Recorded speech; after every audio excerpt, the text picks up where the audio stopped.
ये मेरे हाथ में क्या है, ये बताइए कि ये मैंने क्या उठाया हुआ है, बताइएगा। कमेंट में देखता हूं कौन बताता है।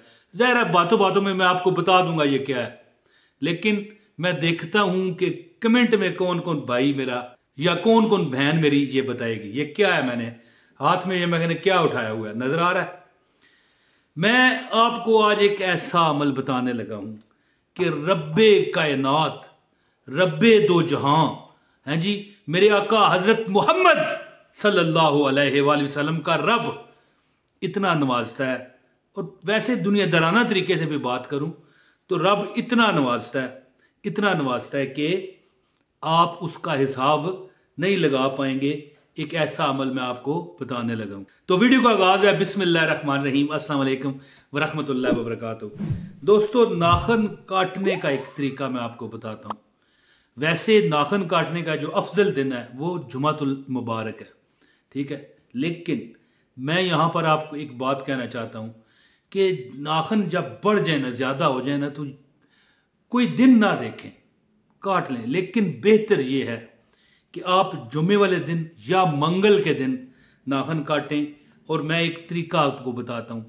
तरीका जो मैंने बताना है ना वो तो बताना है, लेकिन पहले मैं आपको सुन्नत का एक तरीका बताऊं कि सबसे पहले नाखन, ये आपको नक्शा भी यहां पर नजर आ रहा है, ये देखें। सबसे पहले आप दाएं हाथ की इस शहादत की उंगली से शुरू करें, फिर ये, फिर ये, फिर ये। इसके बाद आपने बायां हाथ यहां से, इसको हमारी जुबान में चीची उंगली कहते हैं। क्या? चीची उंगली। कमेंट में लिखिएगा, बड़ा मजा आएगा। अच्छा, आपने दायां हाथ लेना है, शहादत की उंगली से शुरू करते करते फिर आपने बाएं हाथ से यहां से शुरू करना है, चीची, ये, फिर अंगूठा, और आखिर में दाएं हाथ का ये अंगूठा। ये आपको नक्श नजर आ रहा है, आप देखें। मैंने ये इसलिए आपकी सहूलत के लिए दे दिया है कि हो सकता है ये यहां पर मैं बता रहा हूं आपको पता ना लगे, लेकिन यहां पर भी आप स्क्रीनशॉट ले लें, आपको पता चल जाएगा। मकसद ये है कि मैं आपको एक वजीफा बताने लगा हूं।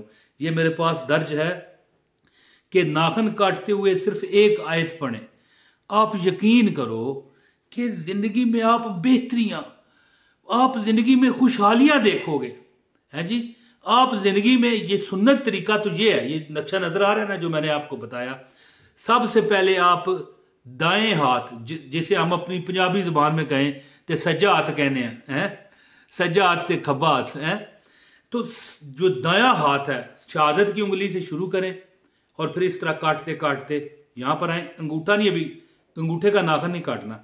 ये काटने के बाद आपने यहां से ये छोटी उंगली से शुरू करना है और यहां करते हुए फिर ये अंगूठे का नाखन है जी, और इसके बाद ये वाला आपने नाखन काटना है।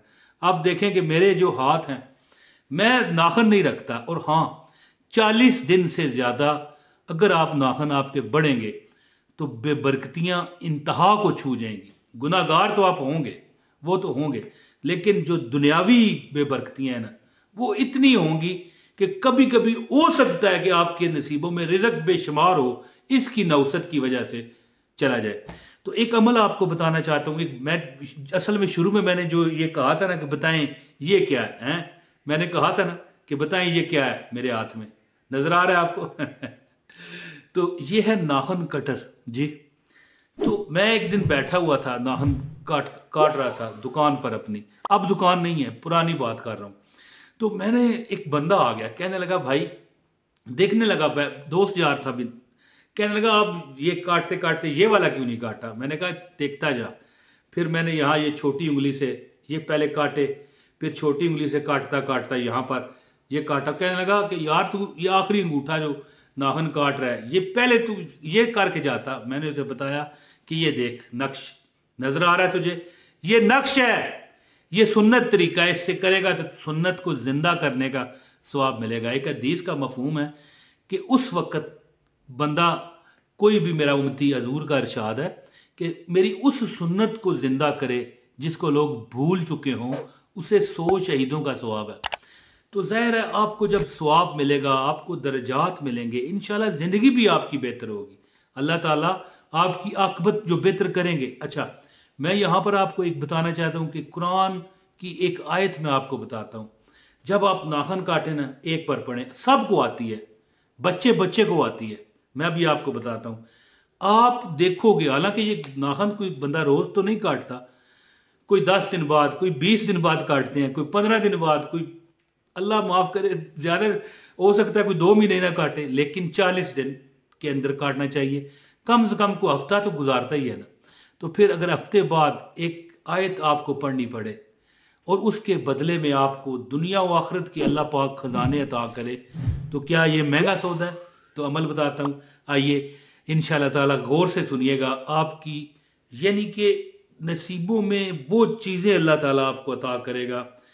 12 दिन के अंदर कहने लगा कि मुझे इतना फ़ायदा हुआ। उस बंदे को जो मैंने बताया ना कि मेरे पास आया, कहने लगा कैसे, ये क्यों इस तरह काट रहा है? मैंने उसे बताया। 12 दिन बाद मेरे पास आया, कहने लगा इमरान भाई मैं इंग्लैंड जा रहा हूँ। हैं आए, यूके जा रहा हूँ, मेरा जनाब काम हो गया बेहतरीन तरीके से, वहां पर मेरा अब रिजक रोजी चलेगी। अब तो सारा साल हो गए, जमाना हो गया, अब तो वो बड़ा अमीर है जी।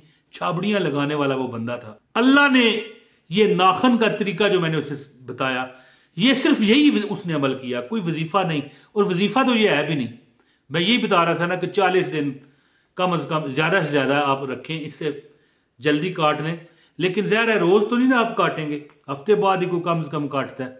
तो हफ्ते बाद कोई महंगा सौदा नहीं। अमल बताता हूँ, गुजारिश है एक लाइक करें, चैनल पर अगर नए हैं चैनल सब्सक्राइब करें, बेल नोटिफिकेशन को ऑन करें। एक बात वे सुन लें कि नाखन हमेशा काट के सफ़ेद छोटा सा कपड़ा लें, या नहीं कपड़ा तो टिश्यू पेपर लें सफ़ेद रंग का, उसमें रख कर, जो आयत पढ़नी है वो मैं बताता हूँ, टिश्यू पेपर ले लें, उसमें रख कर कब्रिस्तान में इसको दबा दें। अब अगर आप ये नहीं कर सकते तो कम से कम आयत तो पढ़ सकते हैं ना। जो बंदा अपने ये नाखन जो होते हैं, ज़ाहिर है ये हमारी जिस्म का हिस्सा है, तो जब हम फोत हो जाते हैं नाखन भी उतर के ख़त्म हो जाते हैं, इनकी ज़िंदगी ख़त्म। तो ज़ाहिर है इसको दफन अगर आप करोगे तो आप पर काली बलाओं का, काली आत्माओं का, मैं आत्मा को नहीं मानता, मैंने वैसे ही बस बड़बोली कर दी है, जो काले साए हैं नजरे बद के, जादू टूनों के, वो कभी आप पर नहीं मंडलाएंगे, कभी नहीं मंडलाएंगे, याद रखना। और आप पर कभी बेबरकती नहीं आएगी। तो अमल इस तरह करें। सबसे पहले ये नक्शा आप देख लें। सबसे पहले आप दाएं हाथ की शहादत की उंगली का नाखन काटें, फिर ये वाली, फिर ये वाली, फिर ये वाली, नाखन नहीं अभी काटना। फिर आप छोटी उंगली से जो बायां हाथ है, फिर यहाँ पर यह आखिर अंगूठा, और आखिर में ये काटें। जैसे जैसे आप ये मिसाल, ये नाखन काटने लगे हैं ना आपने, मिसाल मैं देता हूँ, अब ये देख सकते हैं आप। अब आप देखें मैं ये नाखन काटने लगा हूँ, ये है जी, ये आप देख सकते हैं, ये आप देख सकते हैं कि मैं नाखन काट रहा हूँ, हैं। तो अब जनाब ये जब आप काटने लगो ना, तो एक आयत पढ़ो। क्या आयत है? बिस्मिल्लाहिर्रहमानिर्रहीम, इन्ना लिल्लाहि व इन्ना इलैहि राजिऊन। बस यकीन करें कि और भी काफ़ी वज़ाइफ हैं नाखनों के, लेकिन ये ऐसा वजीफ़ा है। देखें आप, ये जो नाखन है जब हमसे उतरेगा तो ये फोत हो गया, ये ख़त्म हो गया, इसकी ज़िंदगी खत्म, यहीं तक थी। लेकिन जब कोई बंदा फोत होता है तो हम क्या कहते हैं, हमें क्या कहना चाहिए? इन्ना लिल्लाहि व इन्ना इलैहि राजिऊन, कि ये अल्लाह ही का था और अल्लाह की तरफ चला गया, और हमने भी जल्द अल्लाह की तरफ जाना है। और कोई चीज़ गुम हो जाए तब भी पढ़ो, मिल जाती है। बरकतें देखो इस आयत की। और जो बंदा अपने किसी नुकसान पर ये पढ़ता है, तो बुजुर्ग फरमाते हैं कि जो बंदा अपने नुकसान पर ये पढ़ता है, इन्ना लिल्लाहि व इन्ना इलैहि राजिऊन, अल्लाह ताला उससे बेहतर उसे वो चीज़ अता करते हैं। तो जब भी नाखन काटो, अगर आप जिंदगी में बरकतें, माल, दौलत, असबाब, रिज़्क़ की फरावानियां चाहते हो, तो ये अमल करके देखना, रब तुम्हें इतना नवाजेगा कि जितनी तुम्हारी सोच ना होगी। तो क्या है, आप ये नक्श नजर आ रहा है, इस नक्श के मुताबिक नाखन काटें बिस्मिल्लाह पढ़ के, और हर उंगली पर ये आप पढ़ लिया करें, इन्ना लिल्लाहि व इन्ना इलैहि राजिऊन। और नाखनों को किसी छोटे से सफ़ेद कपड़े में, या टिश्यू पेपर होता है ना, पेपर कह गया था मैं, ये लोरियों की जुबान है रे को रे पढ़ते हैं। टिश्यू पेपर हो, उसमें आप रख कर कब्रिस्तान में किसी मिट्टी में थोड़ा सा खोद कर इतना सा उसमें बंद कर दें, और इन्ना लिल्लाहि व इन्ना इलैहि राजिऊन कहें। बुजुर्ग फरमाते हैं कि जिस जिस बंदे ने ये तरीकाकार अपनाया नाखन काटने का, वो बंदा कभी यानी कि मजबूर नहीं होता, उस पर जादू टूना नहीं होता, वो कभी गमगीन नहीं होता। और याद रखना कि जुमा सबसे अफजल दिन है। वैसे बुध वाले दिन मंगल वाले दिन भी आप काट सकते हैं, और वैसे किसी दिन भी काट सकते हैं, कोई ममानत नहीं है। तो अमल कीजिए, इंशाल्लाह आप मुझे दुआओं में खुद ही याद रखोगे। बहुत शुक्रिया। अस्सलाम वालेकुम वरहमतुल्लाहि वबरकातुहू।